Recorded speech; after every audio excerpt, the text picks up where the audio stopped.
Hello' student, welcome back to my YouTube channel F A Assam knowledge.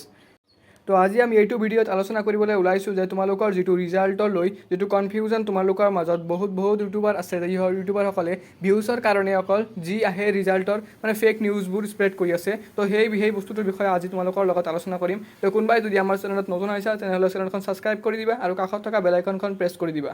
ব'লা আমি ভিডিঅ'টো আৰম্ভ কৰোঁ। এইটো ভিডিঅ'ত আমি আলোচনা কৰিবলৈ ওলাইছোঁ যে তোমালোকৰ যিটো HSLC ৰিজাল্ট আছে সেই ৰিজাল্টখন বহুত ইউটিউবাৰে কৈছিল যে 10 তাৰিখ 10টা বজাত তোমালোকৰ ৰিজাল্টখন দিয়া হ'ব।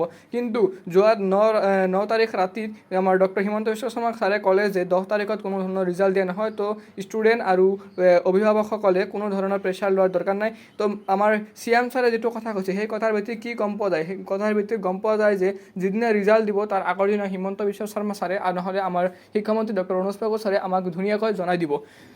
তো ছাত্ৰ ছাত্ৰীসকল তোমালোকে এই ৰিজাল্ট লৈ কোনো ধৰণৰ মানে পাজলিং হ'ব নালাগে যে আজি দিব বা কালি দিব কেতিয়া দিব। যিদিনা দিব সেইদিনা আমাৰ শিক্ষামন্ত্ৰী নহ'লে আমাৰ CM ডক্টৰ হিমন্ত বিশ্ব শৰ্মা ছাৰে ধুনীয়াকৈ টুইট যোগে জনাই দিব বা কোনো নিউজ চেনেলৰ যোগেদি জনাই দিব। তোমালোকে নিশ্চিতভাৱে গম পাবা। তোমালোকে যদি এতিয়া টুইটাৰ চেক কৰা তেনেহ'লে তোমালোকে গম পাবা যোৱাকালি আমাৰ হিমন্ত বিশ্ব শৰ্মা ছাৰে ধুনীয়াকৈ কৈ দিছে যে কোনো ধৰণৰ টেনশ্যন ল'ব নালাগে, আজি বা মানে 10 তাৰিখত কোনো ধৰণৰ ৰিজাল্ট দিয়া নহয়।